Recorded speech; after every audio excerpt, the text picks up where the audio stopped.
Testing, testing. 1, 2, 3. Testing, testing. 1, 2, 3. All right, here we go. Welcome back to the Game Smash Podcast. As always, I'm your host, William Liberty, and with me is... Was Muhammad Yusuf. And today we got some stuff. We've got Overwatch crazy changes, nerfs and buffs to like Anna, Zenyatta, Winston, a ton of different characters. Some of which were so intense that they had to change them immediately. But we'll get to that. A new Overwatch comic, Binary, about Bastion and Torbjorn. That's an interesting choice, but okay. We got some gameplay of Middle-earth Shadow of War. The Elder Scrolls card game is launching. And Injustice 2, Shattered Alliances. And, but yeah, before we get into that, let's talk about what we played this week. So, once again, Zelda, Breath of the Wild. Been playing that, having a lot of fun. It amazes me how big this game is. Okay, and I'm not used to this because like a Zelda game would take about, I would say, 2 weeks, maybe 3, if you're really pushing it. Okay. Like it could even take a little bit less time because it's a big. Usually they're big games, but this is by far the biggest Zelda game ever. And it's taken me to this point to really realize how much I appreciate the world in this Zelda game, because it is a combination of all the best elements of the previous games. Like, Skyward Sword, it's got the good elements of like Skyward Sword, it's got the good elements of Twilight Princess, it's got stuff from like Ocarina, it's got stuff from like A Link to the Past, it's got stuff from like Link's Awakening. Okay. And there's always like new stuff that you can find in this game. Like, I have to tell you, it's a game about like, it's kind of like Skyrim, where it's a game about discovery and moments.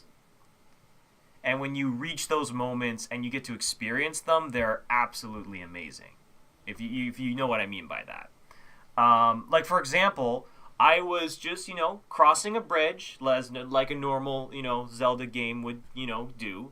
And then when I finished, I turned around, it started to rain, and this giant electric serpent that's like a dragon starts flying around the lake in the night. And I'm like, and it's not small, it's huge, right? And this thing it looked amazing, and I was just freaking out. Like this you're in the overworld, and just this dragon shows up. Like, imagine like if you were playing Skyrim, but a dragon showed up, but the dragon was like 10 times as big, and was just that big. So like something out of Shadow of the Colossus. Yes, this is kind of why I'm loving this game so much, is because it's taking elements of some of my favorite games and putting them into one. Because I'm getting bits of like Shadow of the Colossus, I'm getting bits of Dark Souls, I'm getting bits of classic Zelda. Like, it is quite the achievement. And there's actually one part of the game that was really fun, in which you can pseudo control rafts in this game. You get a leaf and you can blow into a sail by swinging it around to get to islands, right? And I got to this island, and when I landed, the game said, "Here is your challenge. We're gonna take all of your items from you, and you have to survive on the island and complete this puzzle." And it was actually a lot of fun, because because at that point I had stacked up on like really big weapons and armor and like meals and stuff like that. Yeah. And I get to this island, I have no shirt, I've got no hat, and I've got no pants.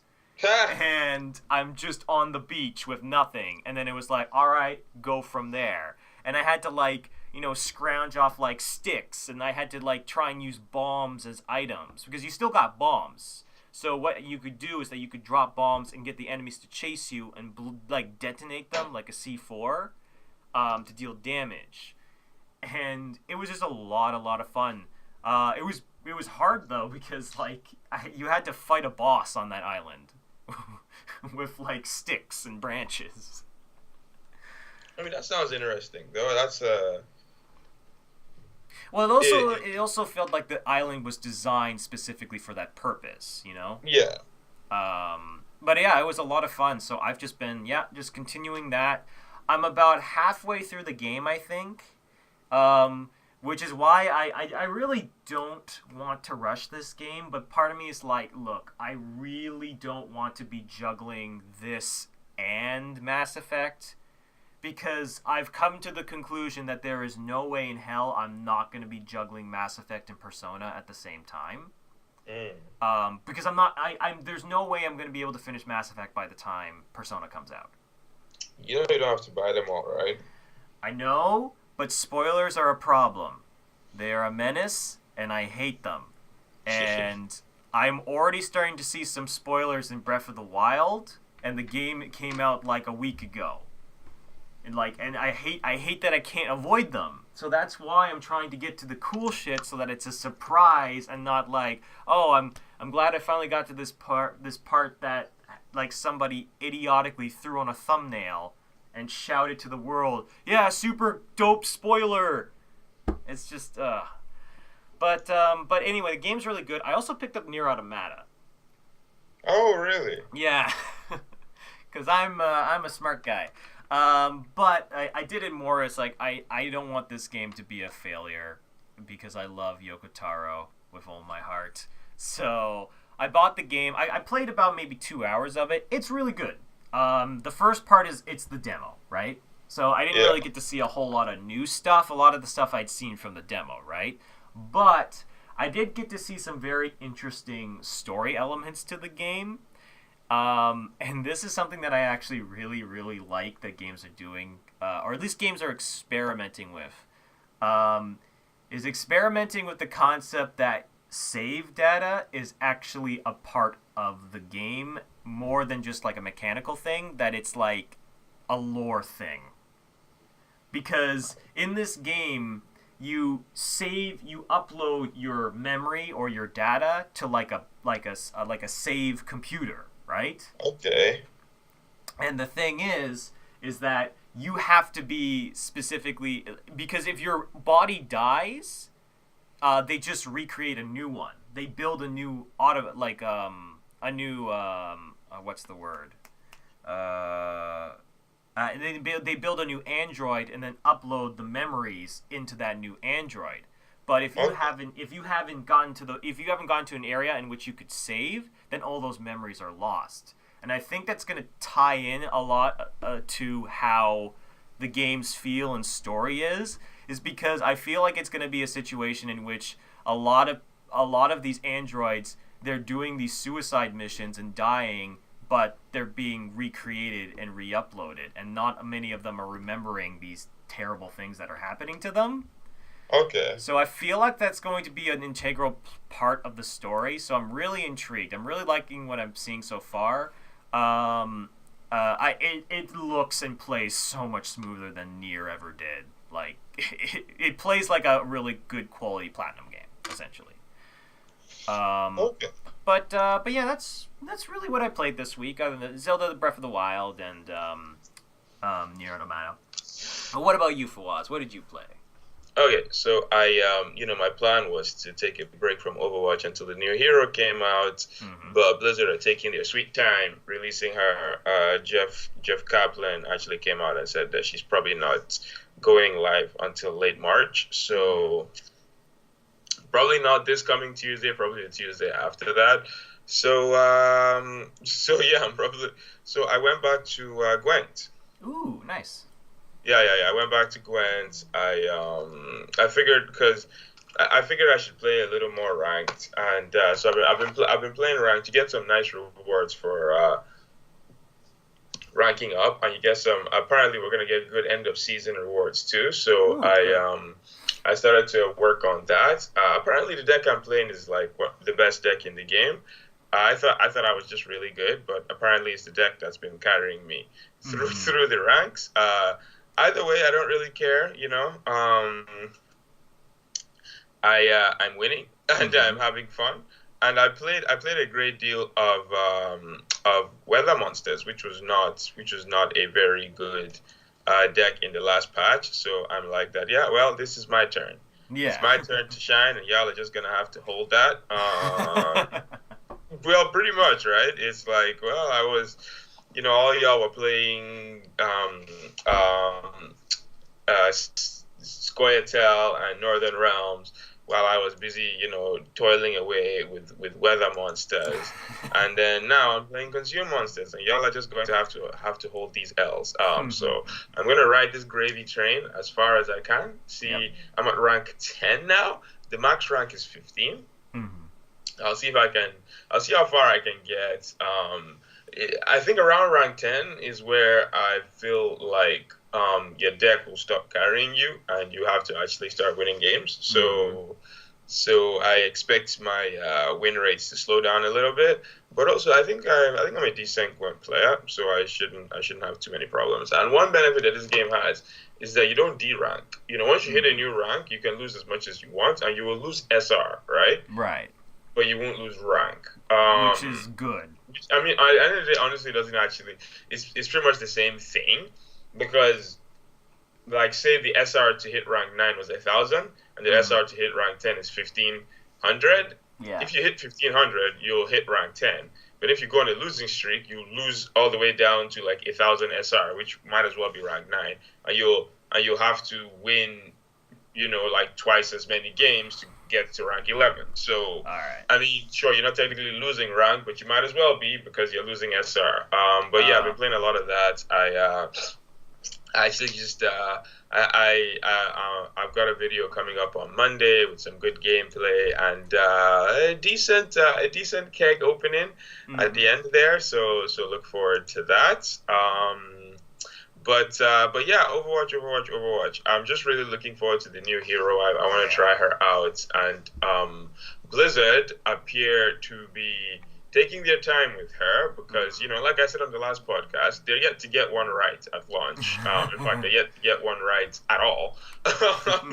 So I mean, in lieu of that, they actually just released a patch onto the PTR that is looking to fix some of those issues. So we'll go through the first patch, and then we'll go through the second patch that changed some of the elements of the first patch. So Anna.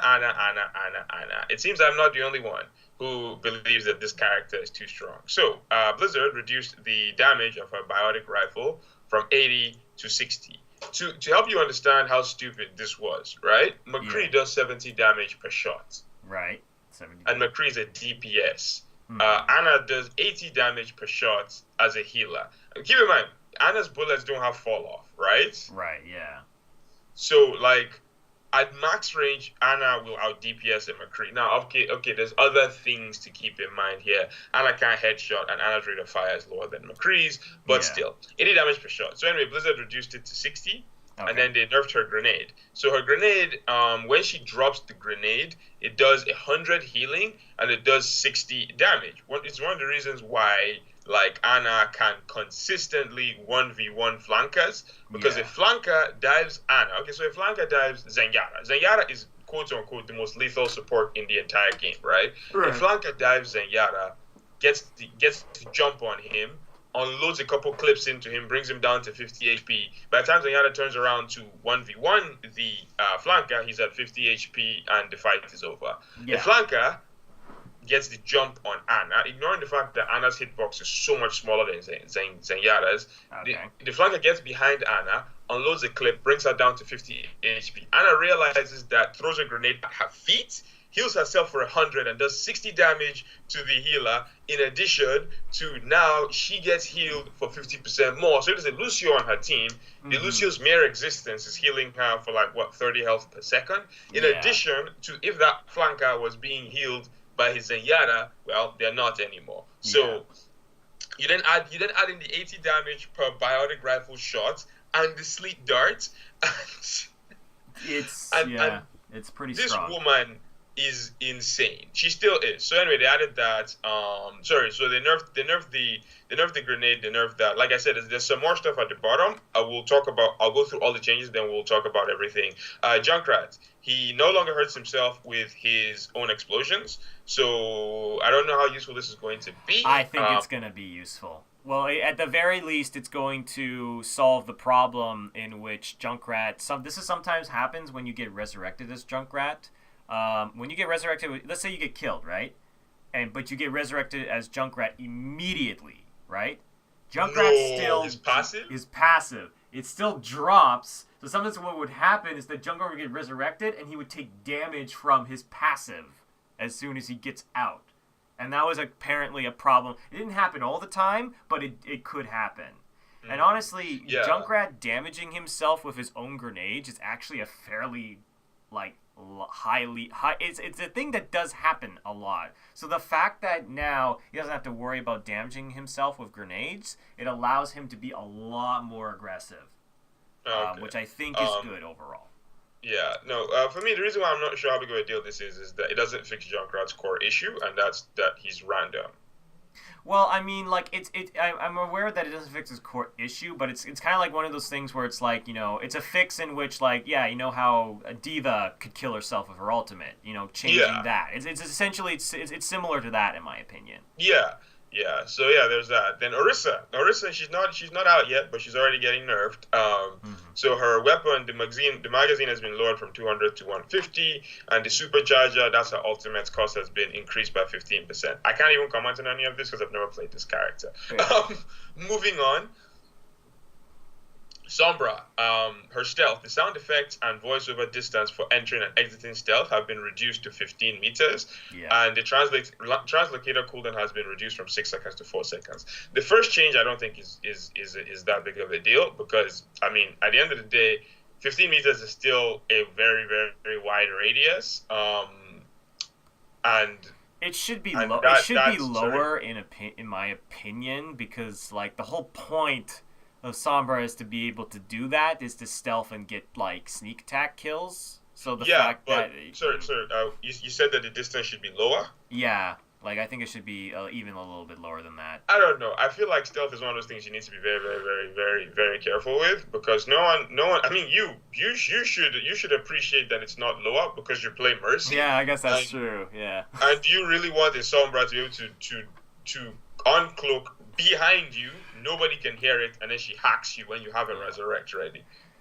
Granted, I have more problems with Tracer because because Sabra is garbage right now. Well, yeah, that's true. I'm aware of that. but yeah, no, I'm aware. I think it's a nice little change. I don't know how. Yeah, I think it's a little change.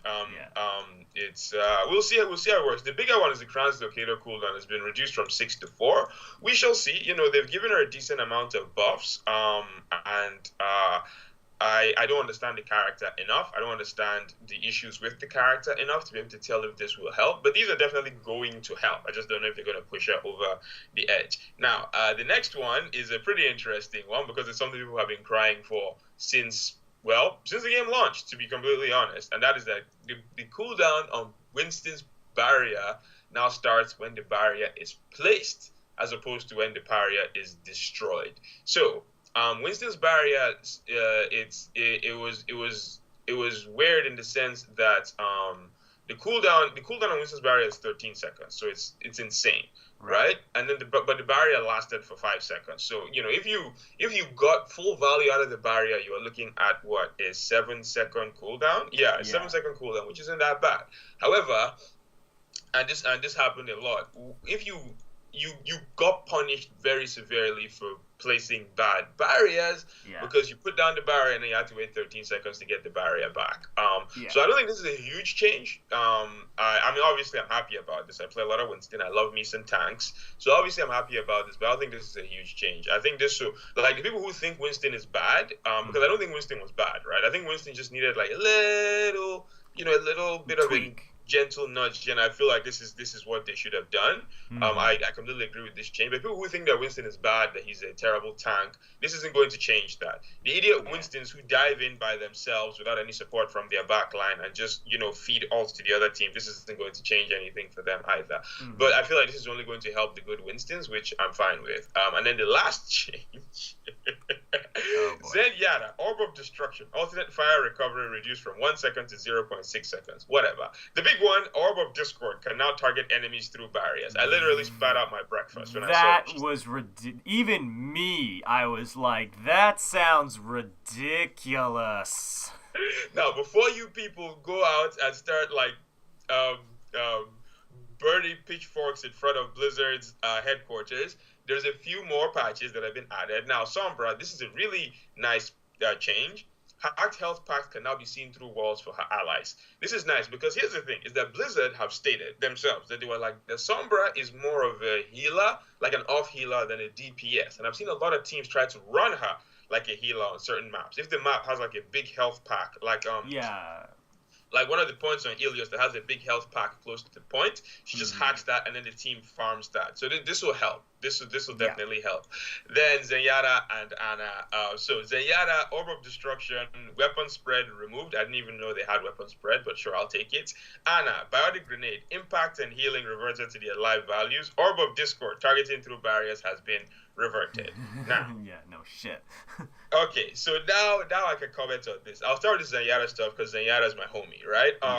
So I love Zenyatta. I one of the reasons why I hate Ana so much is that her existence cannibalizes on his pick rate because she's just better, you know? Zenyatta is supposed to be the half DPS, half healer hybrid, but Ana's DPS is higher, was higher than his. Zenyatta actually did the math. Zenyatta with a Discord Orb on his target does 59.8, 60 damage per shot. Now, once again, his rate of fire is higher than Ana's. He also doesn't have damage fall off, and he can headshot. Right. However, before he was doing 60 damage per shot, Ana was doing 80 damage per shot. In addition to him only being able to heal for 30 health per second, while Ana's healing rounds out to about 100 per second. So, and this isn't including the Bionade, by the way. Yeah. And then in addition to Ana being able to defend herself better, in addition to Ana having, the CC, in addition to Ana's Biotic Grenade completely countering his ultimate, right? So... So so in spite of all of this, I thought that Orb of Discord change was just bad. I was so worried about it, and this is someone who plays Zenyatta. I was like that this was not healthy because, I didn't think it was going to be healthy because it was like you were fundamentally changing the way the game is played, straight up, you know? You add that to the fact that Winston is getting buffed and dive compositions. That's compositions that run Winston, Tracer, and Genji were already becoming very popular. Because here's how a dive composition works for the people. I don't know if I spoke about this last. I don't think you did. Sorry? I was going to say I don't think you talked about... Okay, I'll just run through it really quickly. How a dive composition works, right? Versus like a Reinhardt's, death ball composition is that you pick a target. So you have your Winston, you have your Tracer, and you have your Genji. That's those are your core ingredients, right? Everything else is flexible. So you pick a target, let's say an Ana in the back line, right? Then Winston dives. Okay, so Tracer and Genji, they get in position because, they can get to the back lines really easily. They get in position. Winston is like, okay, dive. All three of you converge on that target. And because Tracer, Genji, and Winston, they don't do a great deal of damage. But when all three of you are doing damage to a target, at the same time, you erase that target. What then happens is that Genji is a very snowbally hero, right? So he gets his dash reset off. Winston does a lot of AoE damage.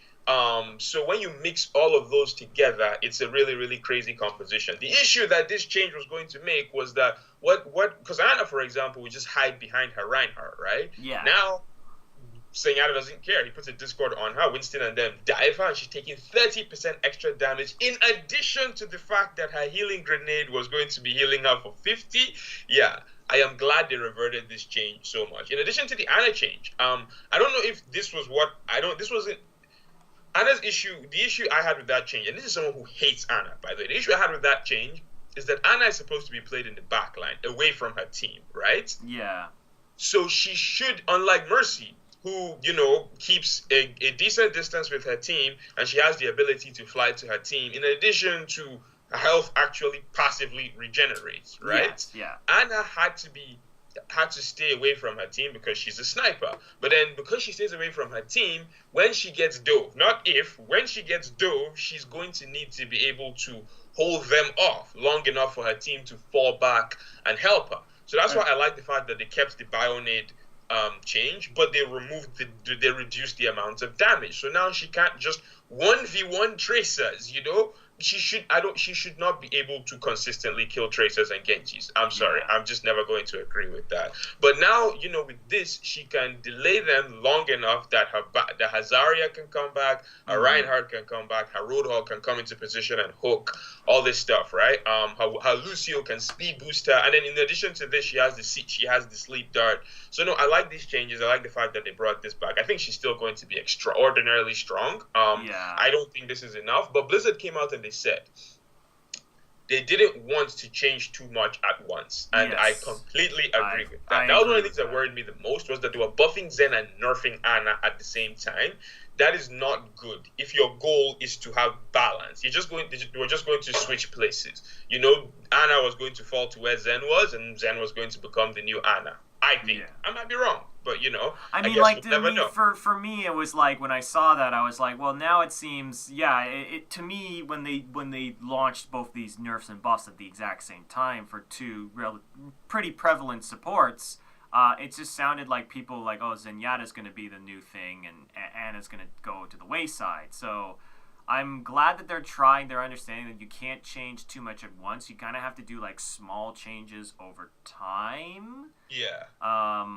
But either way, overall I like a lot of these changes. I like them. I actually do really like, for whatever reason, I really like the Winston and the Junkrat ones especially.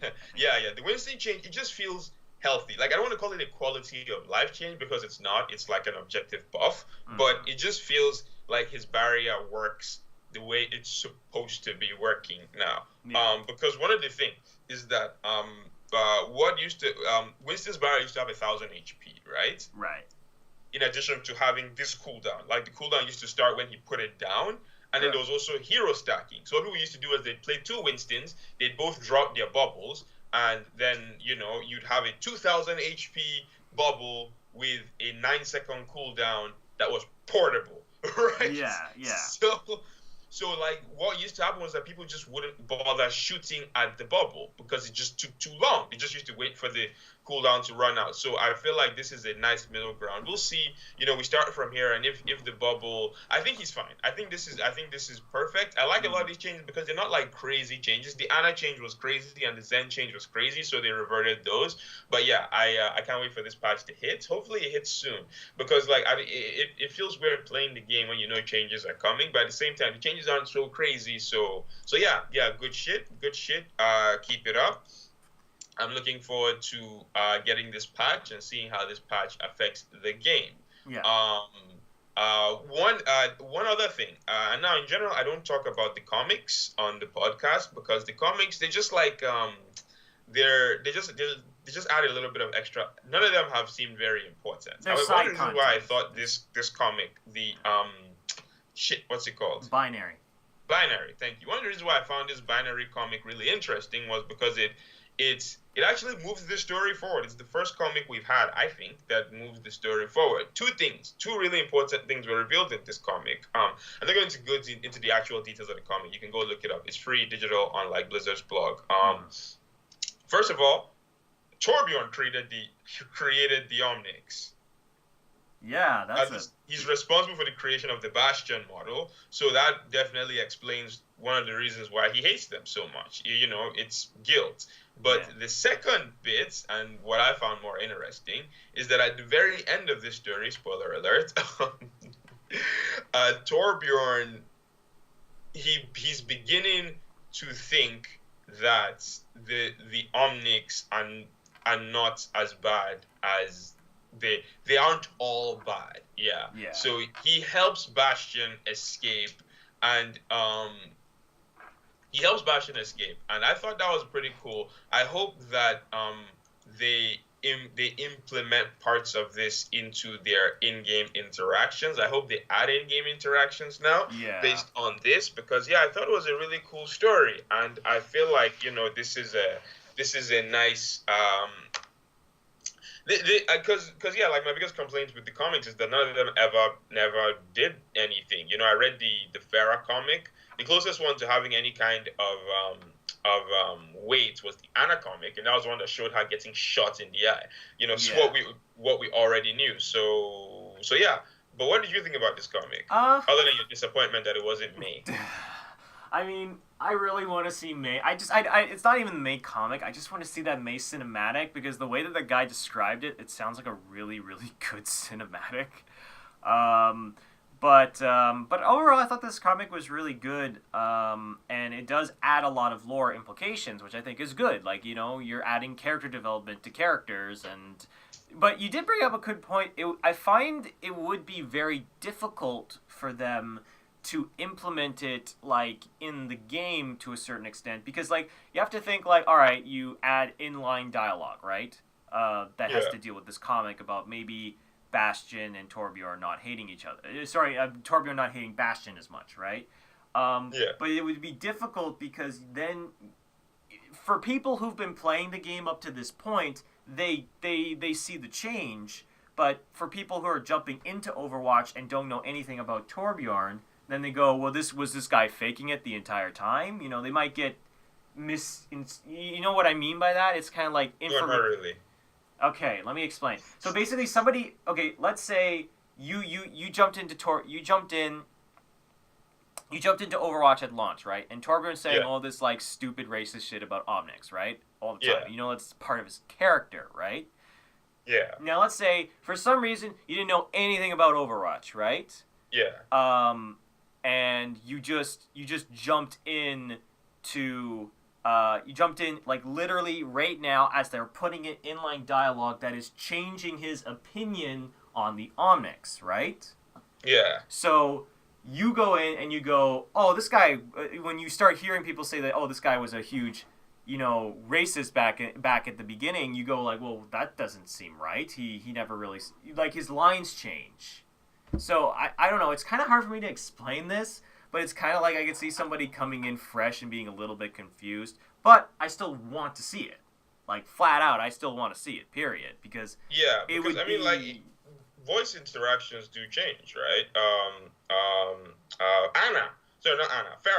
Farah's voice interactions change. She used to, when everyone thought Anna was dead, she didn't speak very highly of her mother. And then Anna gets added to the game and she starts sucking up. That shit made me laugh so hard. Because, you know, she's talking all this shit, you know, when Anna isn't around. And then when Anna shows up, she just like... Really? I haven't even really noticed that, but that is a good point. Okay, because here's the thing, right? When the game first launched, you know, 76 would be like that, your mother would be proud of you. And she's like, really? She never told me. And then Mercy was like that, you know, joining Overwatch was what your mother would have wanted. And then she's like that, you know, you knew her better than I did. And she always say all this sassy stuff about her mom, right? Yeah. And then Anna joins the game, and Anna is like, you know, they're in a mission together. And then Anna is like, I'll be watching your back today. And Andrea's like, then I have nothing to worry about. I'm like, you lying scumbag. You were literally talking shit a week ago. That is, you know what, to be... Anna, like, if Anna was my mom, I know I wouldn't talk shit. You know, I've seen that woman beat up a giant German before, so... You know what? That is a good point. I didn't really think about that. The changes with Farah she has the line that she hasn't said her. And you know, obviously, I can't speak like as a fact because I have that bias in my mind. I know, but I feel like what would happen is that you join the game 1 week and Torbjorn's saying racist shit about Bastion, right? Yeah. And you're like, okay, cool, this dude's a racist. Okay. Next week you tune into the game and Torbjorn's like, okay, you're not as bad as I thought you were. And you're like, I wonder what changed, right? Yeah. It could, like, here's one thing is that this is one thing that I Blizzard should add their digital stuff to the game, you know. The comics, the cartoons, all that stuff. I feel like all that stuff should be viewable in game. Now, obviously, not stuff you have to pay for because they're planning on doing like a graphic novel, right?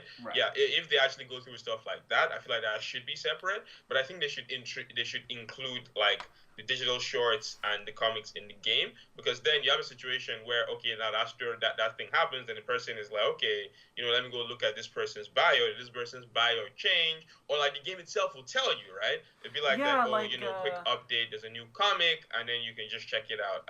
But you know, maybe I'm asking for too much. Honestly, I don't think it would be that much because. Like you want to like show like some of the cool cinematics and stuff like that it help introduce the characters a little bit more. Like imagine like imagine like you were on the hero gallery for Widowmaker, and you could click for like skins and stuff like that, but you could click on a link that would bring you to the cinematic trailer alive, right? Or like you could or for like Winston, right? Like you're on the Winston the hero gallery page and you can get a link to that. Or if there was even like just a gallery for comics. Because like no, I think that would be a cool idea. Now, Blizzard themselves came out and said that they're trying to add more of the biography stuff to the game, and they're probably going to be rolling it out in patches over the course of the year. They're just trying to figure out the UI, how they build a just trying to figure out UI. How exactly they are going to implement these. So it definitely definitely seems like they know that this would be a good that this would be a good change, and they are looking into it. It's just time. It's gonna take time. But I definitely like to see some of that down the line, because the story is developing, it's picking up, and I'm looking for, I want people to be able to I want this stuff to be easily accessible. Y'all put a lot of effort into those animated shorts, man. Don't make us, make it easy for us to find them. I think. Yeah. Make it easier to find the comics too. Like people. Yeah, make it easy to find the comics. There's some comics I just didn't bother reading because, well, first of all, because most of the comics don't actually move the story forward, but also because I'd have to like go out of my way to find them, and I was like, whatever, I don't care enough. Something that I still don't actually care enough about is Middle-earth: Shadow of War. There is a new trailer showing some of the gameplay stuff, and it looks okay. They're expanding on the Nemesis system from the first game, and you can like attack your Nemesis's fortress, and you can build up your armies, and it all just seems so shoehorned in. Seriously, because you have this, and this is exactly what you said to me before we were about to record the podcast. You have this Caucasian dude leading an army of orcs, and I'm like, what? What are you doing? I'm actually no. I know that there's lore reasons that he's what is it called? Aragon was this type of thing a raider. No. It's not just a raider. It's a race of it's like a pseudo race of people, and that's why he's got all the magic shit. And honestly, like I would have preferred it if it was like if you played as an orc. Like imagine a Lord of the Rings game in which you played as an orc. Like that would be kind of interesting and different. Like, and plus that would make more sense. Like an orc leading an army of orcs makes more sense than this guy leading an army of orcs. So, like, I get it from, like, it's one of those things where you're putting your like, disbelief to the side so that you can just enjoy the mechanics of, like, leading a troll to go crash a gate down. I'm not gonna lie, there was some cool stuff in this trailer. Seeing that troll smash the gate down and rip that goblin's head off was pretty entertaining. And I could see someone getting a really good kick out of it. But like similar to what we talked about in the last podcast about the last Middle-earth game, I'm indifferent to it. I'm like, I'm glad that there's people who like this, but it's just not for me. I will say though that I do like the expansion to the Nemesis system that they're clearly implementing in this game, and I feel that it's going to overall make a much more in-depth game and probably a lot more interesting. I don't know how successful it's going to be, because we talked about last podcast that you did bring up a good point that it came out at the right time. It came out at the perfect time. And I think this game is slated for August. I'm pretty sure. I think August 2nd or 3rd. And this... this is a good time to release your game because... August 22nd. Sorry? August 22nd. August 22nd. This is a fairly decent time to release your game because at the moment, there's not a whole lot during the summer or even in the horizon at the moment. Yeah. Everything that I would consider important has been coming out in the last couple weeks, or will be coming out in the next month or two. Yeah. So that is a good time to release your game when, like, the only game that's coming out this summer that I think I'm even remotely interested in is the Final Fantasy XII remake. Yeah. So yeah, I hope that it does success. Like, honestly, I'm indifferent to it, but I don't. It's not like I'm actively rooting for this game to fail. Like, if there's an audience for this and they're enjoying it, then more power to them. I'm just kind of Yeah. like, you know what I mean? Yeah. No, no, I completely know what you mean. In fact, this next point also gives me that same feeling of meh. Unless you still want to talk about Shadow of War. No. Yeah. That was a good segue. You roll with it. Yeah. So yeah, the Elder Scrolls Legend, the strategy card game from Blizzard. Sorry, from Bethesda. From Blizzard, they're making a sequel to Hearthstone. From Bethesda, which has been on beta, which has been in beta on PC since last year, is finally officially launching today. Today being March 9th. So Yeah. probably like 14 days ago by the time you guys listen to this podcast. Yeah. So yeah, in the press release, Bethesda writes the following: "It's been almost a year since we revealed the Elder Scrolls Legends, and in that time, we have built the game into a strong, fun experience for Elder Scrolls and strategy card fans alike. The feedback we've received from the player community has been invaluable, and we are endlessly grateful. We wouldn't be a blah blah blah blah blah blah blah blah blah blah." Okay. Additionally, Bethesda also announced a roadmap for the game's release on other platforms.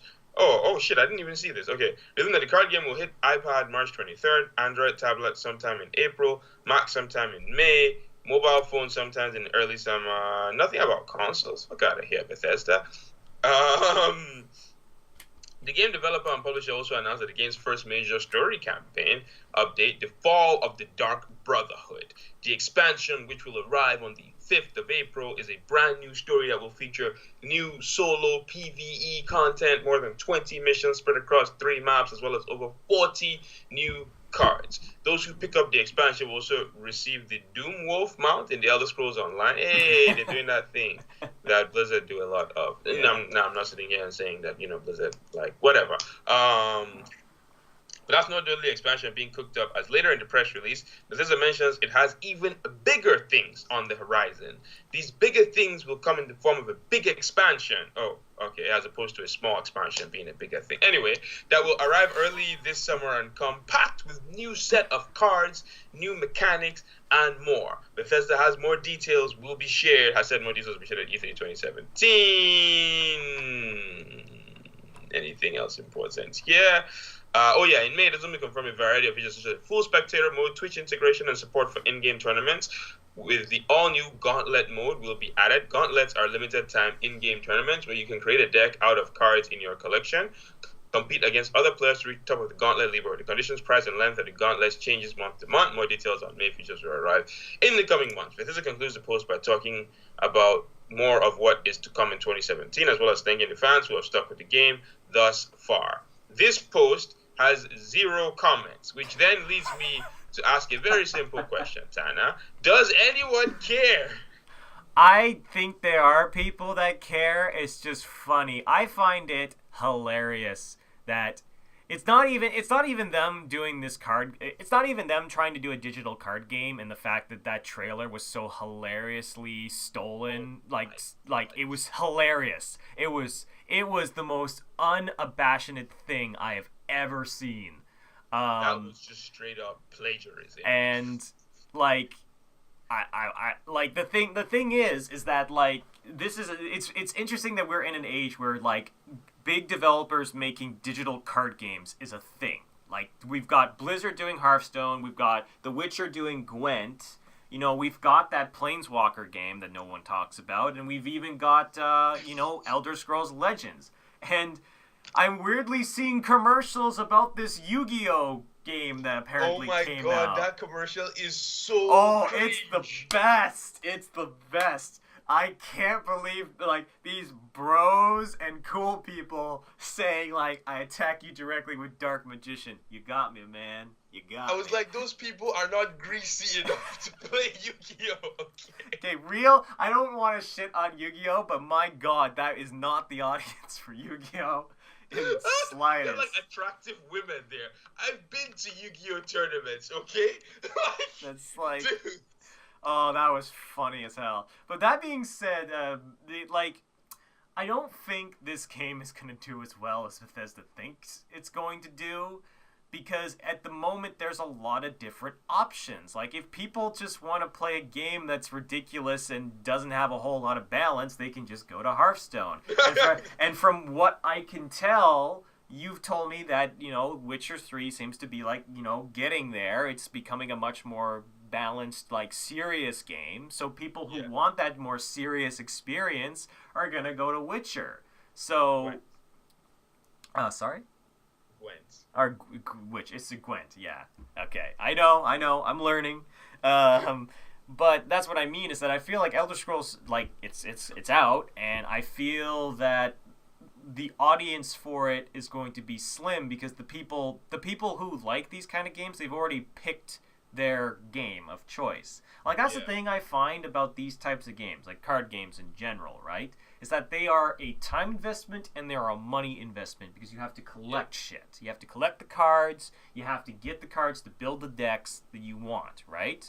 So, juggling multiple is probably not something that anyone wants to do. So, I feel like the people who are going to play this game are the people that have no interest in playing Gwent, Like, they want to play the Elder Scrolls game, and that's going to be that. But honestly, I do find it hilarious on launch, like, we're flat out, there's no comments. Like, just not a single comment. And, like, yeah, I have a feeling that this is just... It might just fall into obscurity like, the Planeswalker games did. Well, some of them did. No, they missed their window, Magic, with their stupid games. They missed their window and no one cares anymore. Yeah.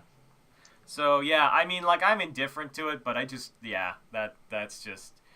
Yeah, I just find it hilarious at this point that they really think that they can push this the way that Gwent is getting pushed. And one thing that does give them a small glimmer of hope is that Blizzard recently increased their card prices outside of outside of North America. The prices for buying card packs has gone up. Now, obviously, as is always the case, this has upset people, because I mean, people are already pretty upset with the game. There's a lot of dissension within the ranks.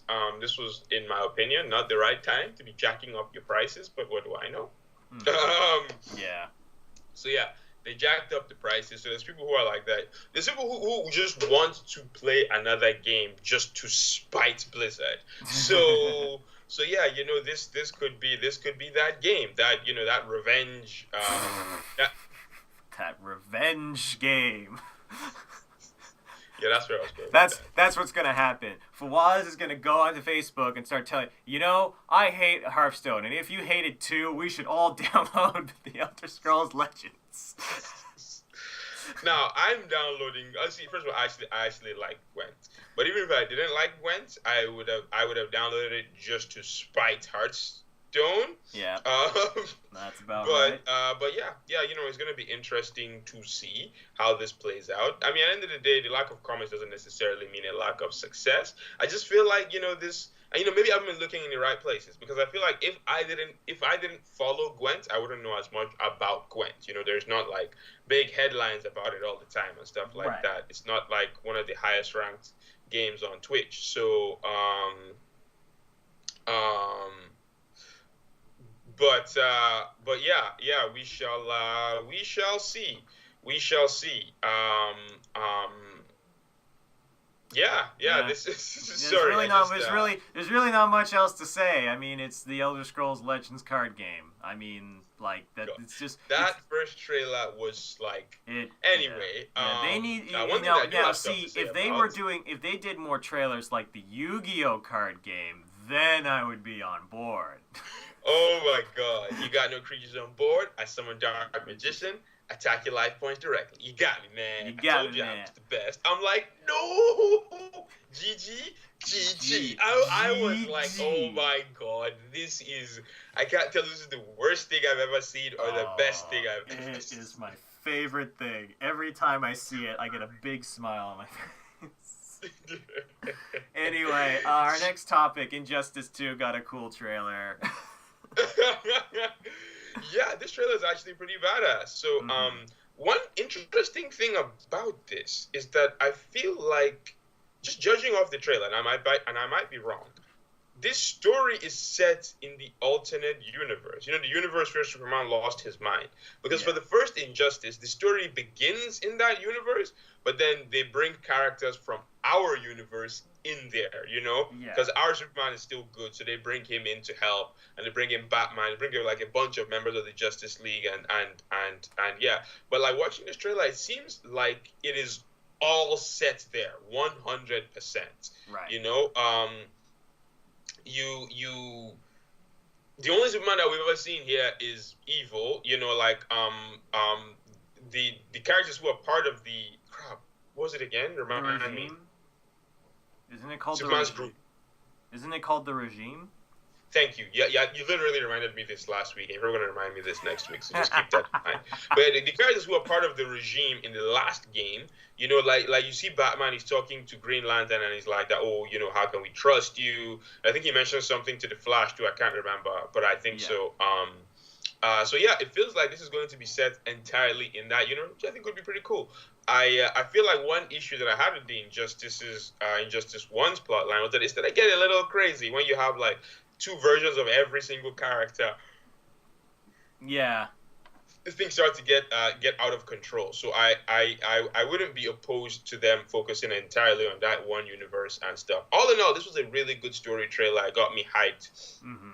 Like I said, even if there's no competitive scene for this game, I might pick it up just because. Oh yeah, sorry, before I forget, it actually revealed a couple of new characters. Mm-hmm. Now, I mean, these are characters that we probably knew were coming anyway. Green Arrow. I mean, he's got a hit TV show. He was coming. The Flash has already been revealed, but this is like the first official we've seen of him. Yeah. The one that might catch people off guard is Captain Cold. Yeah, Captain Cold is in this trailer. Now, I don't know. It's not confirmed if he's going to be a playable character. It's just like a scene of Gorilla Grodd, like putting together a group of no good. Of villains. There's like a group of them, and they're like standing together, and so the possibility does exist that he's like a background character. He's not actually a playable character. But and the last character that they revealed is Kid Flash. Now, I think he's just going to be an alternate skin for Flash. I don't think he's going to be another character. God, I hope not.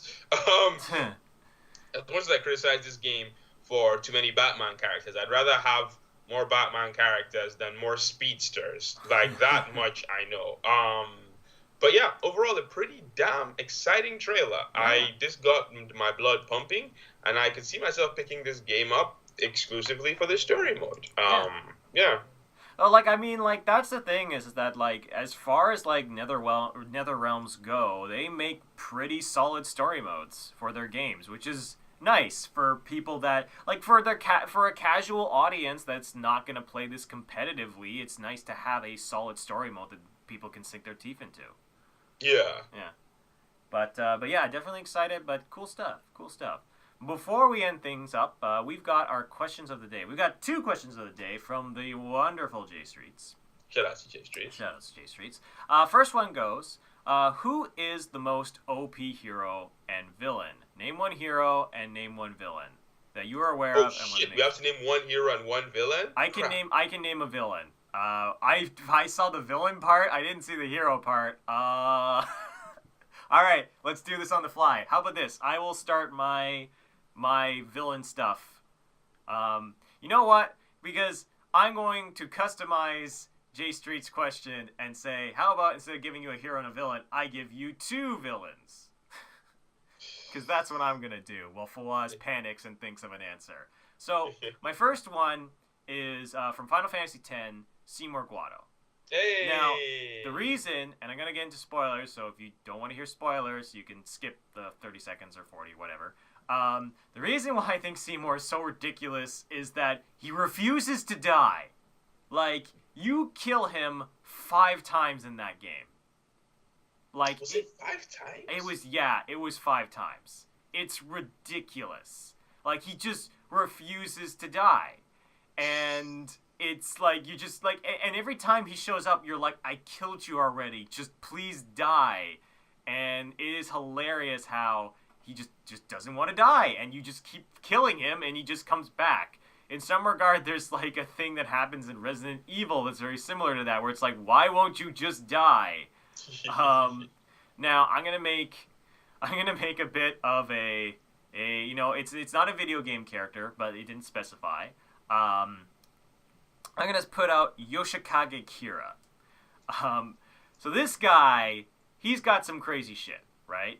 He's from JoJo, if people want to know. JoJo's Bizarre Adventure. Hey, JoJo's Adventure. So Yoshikage Kira, his first ability is that he can essentially turn objects or things into bombs that when they explode things that get touched by this explosion out of existence. Period. So he is a serial killer in the show. So what he ends up doing is that when he kills someone, he blows up their body. And that's why they can't find any evidence. Because he's literally blowing it up out of existence. Which is pretty damn strong. And that's not even his first ability. That's not even his craziest ability. His second ability is that he can summon... So, in JoJo, all their abilities come from these, like, ghost-like figures called stands. And his is called Killer Queen. And his second ability is called Sheer Heart Attack.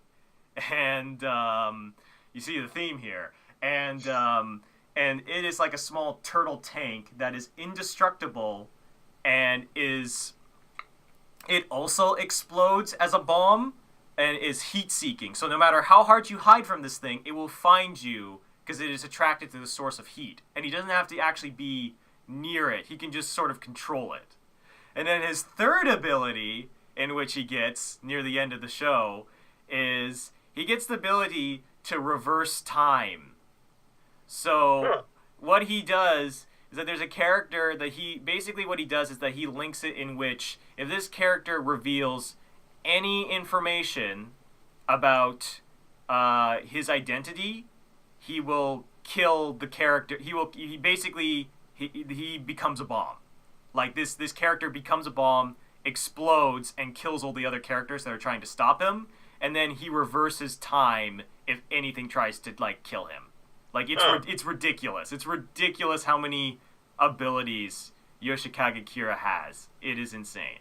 But I guess that would be my answer. I guess one hero in another thing that I really don't like is I really don't like Kirito from Sword Art Online because he's overpowered. Because, well, it's not that he's just overpowered. I think he's a stupid hero and a stupid character, and the fact that he's got all this stupid shit that makes no sense is ridiculous. Like the fact that he's got such great regenerative healing that he could get hit 1,000,000 times and his health bar keeps going up. Oh, and he also has amazing hacking skills, so he can bring that stupid chick back from the dead, which makes no fucking sense. Anyway, that's a whole other thing, but I guess that's my answer. So I think I've given you some time for Waz. Most OP hero and villain. Okay, so funny story. So Jason actually asked us 2 questions. The first question is, who are the most overpowered hero and villain? Although I thought it was just villain. And the second question was, who is in celebration of International Women's Day? Yes, I was good. What's a positive female video game character that young girls can look up to? So I was answering just those two questions, for my almost overpowered villain, I picked the Nameless King from Dark Souls 3. And then for my hero, for my female that people could look up to, I picked Anamari. But now that I found out that I need an overpowered hero and an overpowered villain, I'm like, well, this still works either way. Yeah. I guess you could argue that the Nameless King could be a hero to a certain extent, depending. Yeah, I mean, I guess anyone could be a hero, depending. But yeah, for the Nameless King, I'm approaching it more from a gameplay point of view as opposed to a story point of view. The Nameless King was a very difficult boss. I'm not gonna sit here in front. I consistently complained about how Dark Souls 3 was way too easy, but the Nameless King actually gave me a solid challenge. First of all, it is a long fight. Yeah, there's two phases to the fight. The first phase doesn't take too long. But the second phase, he has so much health and he does so much damage that is you're just not going to breeze through that quickly. Then like his abilities had very, very weird animations. The wind up on them was longer than most other enemies, so it took me a very long time. I still don't have the timing down. To get the timing down on dodging his attacks, a lot of times he'd wind up, I'd dodge, I'd finish my dodge, and then he'd hit me. Then like in the first phase, you're fighting him, his dragon, and the camera. So that was also a lot of fun. So that definitely adds to his OP nature. But then you also toss in the actual story elements to it, right? And he's a dragon rider and a god, right? Yeah, like he's pretty crazy. And they've been building him up for 3 games, so... Yeah, so he was pretty overpowered, and I enjoyed fighting him a lot. I wish this song was better, because when you beat his first phase, this song, there's not really a song anymore, so that kind of sucked. But yeah, the Nameless King, they definitely my most overpowered villain. For most overpowered hero, I'm going to go with Ana Amari. Once again, from a gameplay point of view. Only you guys want to hear me rant about We Ana don't need... anymore. We've talked about it, I think, 4 podcasts at this point. So, if you want context, you can visit our other podcasts. Particularly, you should go, because we literally have a podcast called The Ana Situation. So if you want full details, you can go to that one. Yeah, there you go. In terms of heroes that people can look up to, I'm not going to double dip here. Okay, I'm going to go with Ana, but I'm going to add someone else because I do think Ana is a really nice hero for young girls to look up to. Because you look at it from the lore point of view, she's a badass. She's a badass old lady that don't take no shit from nobody, and I just love it. I also love how her badass nature is then applied to her gameplay. Yeah. Because I watch a lot of competitive Overwatch, right? So, and this happens like every game now,